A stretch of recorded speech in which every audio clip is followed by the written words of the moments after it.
Selamat sore dan salam sejahtera untuk kita semua. Sini kami akan presentasikan studi kajian kami yang berjudul Jenis Jenis Pengembangan. Sebelumnya perkenalkan, saya Dr. Khusus Dabria, perwakilan dari kelompok Bogor sebagai moderator. Perkenalkan, nama saya Nasira Nadia sebagai pemateri pertama.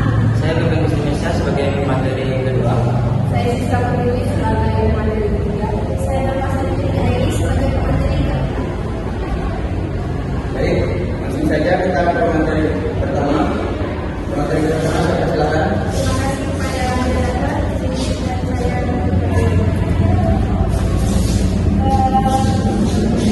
jenis-jenis pengembangan meliputi pendidikan dan pelatihan, yaitu 1. Pengembangan intensif, 2. Pengembangan kooperatif, 3. Pengembangan mandiri. Untuk pendidikan dan pelatihan, yaitu pengembangan intensif, pengembangan kooperatif, pengembangan mandiri, pelatihan soft skill, pelatihan teknologi informasi, pelatihan kewirausahaan, pelatihan organisasi dan kepemimpinan. Untuk pengembangan intensif, ciri-cirinya yaitu 1. Formal, terstruktur, sistematis, 2. Dilaksanakan oleh lembaga resmi, 3. Ada evaluasi hasil.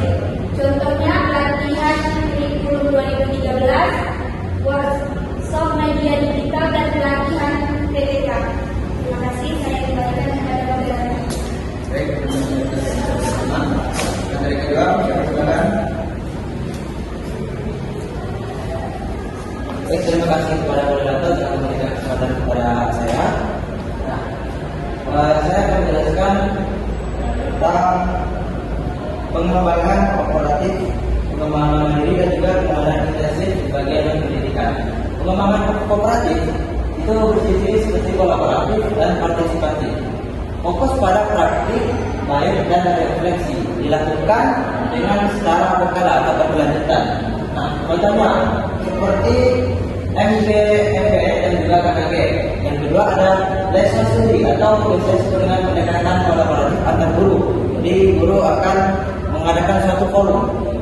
Dan yang ketiga adalah diskusi kelompok guru, juga forum tapi lebih kepada diskusi tentang bagaimana kedepannya akan dilaksanakan pendidikan.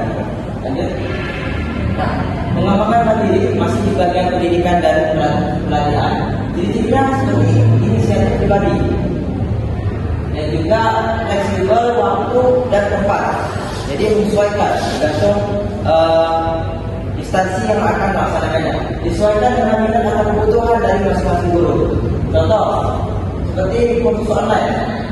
Nah, ini biasanya kampus yang mengadakan. Juga ada webinar, bisa webinar dan juga seminar. Yang ketiga ada studi lanjutan S2 atau S3 itu untuk jenjang yang tinggi daripada guru yaitu dosen. Dan juga membaca jurnal ilmiah. Jadi perbanyak literasi untuk membaca jurnal-jurnal ilmiah. Lanjut. Nah, kita masuk kepada non pendidikan dan pelatihan. Yang pertama ada pengembangan intensif. Fokusnya sini adalah coaching atau mentoring dan juga supervisi atau pendekatan pribadinya secara individu. Contohnya di supervisi kepala sekolah atau kepala sekolah mengadakan suatu kegiatan rapat yang mana untuk kolaborasi antar guru supaya guru akan melaksanakan tugasnya dengan baik. Yang kedua ada bimbingan dari guru senior. Dan yang terakhir adalah pelatihan soft skill. Oke, itu saja yang dapat saya jelaskan. Saya kembalikan kepada moderator. Baik, terima kasih atas pemateri kedua. Materi selanjutnya saya persilakan. Terima kasih kepada moderator untuk kesempatannya. Di sini saya akan membahas tentang pengembangan kooperatif non pendidikan, pengembangan mandiri non pendidikan, dan juga pelatihan soft skill non pendidikan. Untuk pengembangan kooperatif non pendidikan berfokus kepada kolaborasi dan komunikasi. Komunitas maksudnya profesi. Contohnya KKG, MGMB. Untuk KKG itu kelompok kerja guru, sedangkan MGMB musyawarah guru mata pelajaran, kemudian komunitas praktisi, kemudian best practice sharing. Next.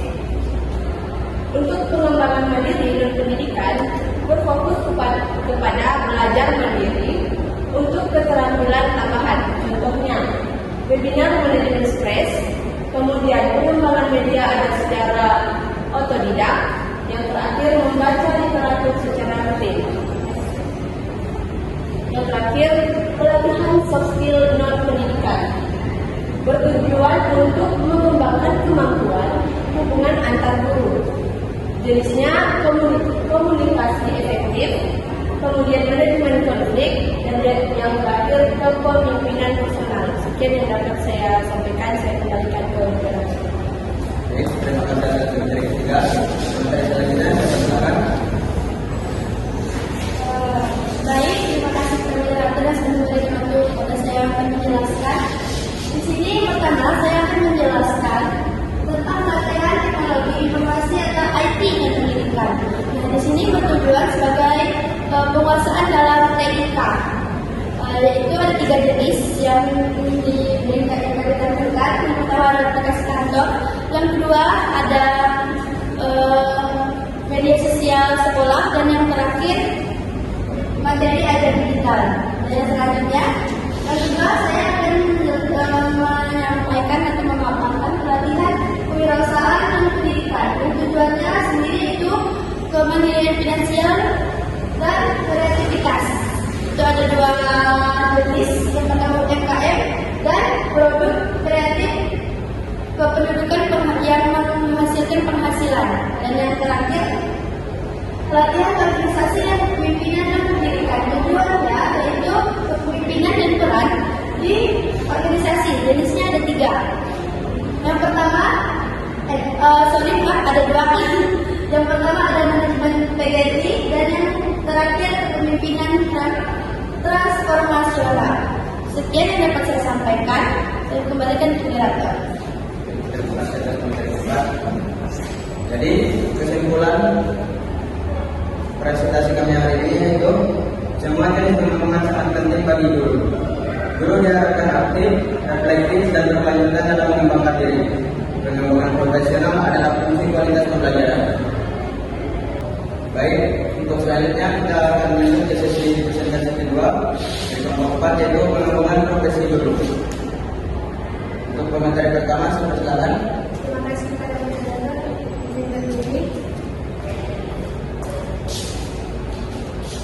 Di sini saya ingin menjelaskan pengertiannya yaitu pengembangan profesi guru berkaitan erat dengan tantangan globalisasi, kemajuan teknologi, serta perubahan paradigma dalam dunia pendidikan.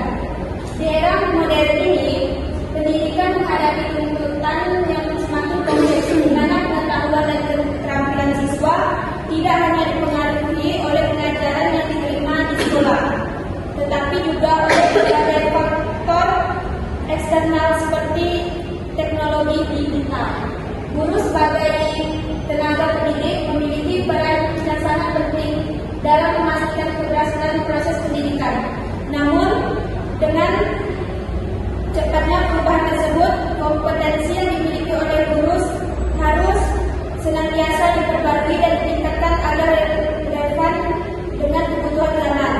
Pengembangan profesi guru menjadi suatu kebutuhan yang mendesak untuk memastikan bahwa guru memiliki keterampilan, pengetahuan, dan sikap yang sesuai dengan tuntutan pendidikan masa kini.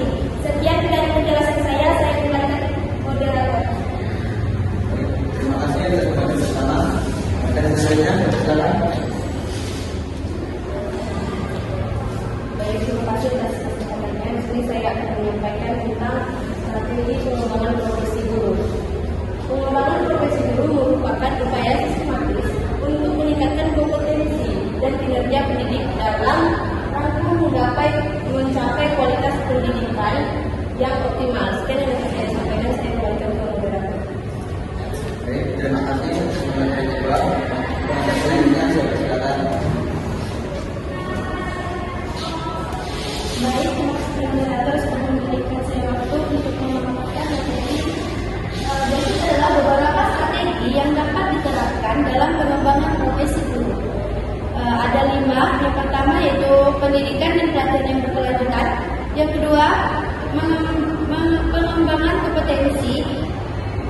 pedagogik dan profesional peningkatan metode pembelajaran.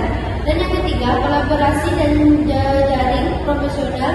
Yang keempat, metode dan supervisi. Dan yang terakhir, penelitian dan publikasi ilmiah. Hanya bisa saya sampaikan, saya beri penjelasan. Terima kasih Menteri ketiga. Selanjutnya saya persilakan. Baik, terima kasih dengan kesempatan saya.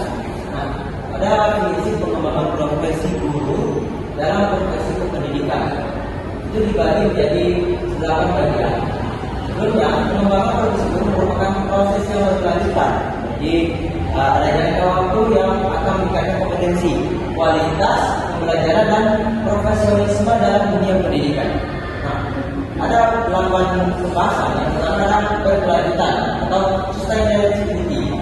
Yang kedua adalah edukasi, kolaboratif, berbasis kebutuhan atau needs based, biasanya dalam dunia pendidikan, berorientasi pada hasil, berbasis sepensi, fleksibel dan adaptif, dan juga mendorong inovasi agar bisa berkembang nantinya. Tidak hanya dalam satu inovasi yang ada, tapi juga akan memunculkan inovasi yang baru. Nah, baik itu saja yang dapat saya sampaikan. Saya kembalikan kepada moderator. Di sini kesimpulan dari presentasi hari ini, pengembangan profesi guru merupakan aspek penting dalam meningkatkan kualitas pendidikan. Prinsip-prinsip pengembangan profesi guru seperti berkelanjutan, relevansi, kolaborasi, berbasis kebutuhan, berorientasi pada hasil, refleksi, fleksibel dan inovatif harus diterapkan agar guru dapat terus meningkatkan kompetensi dan kualitas pengajaran mereka.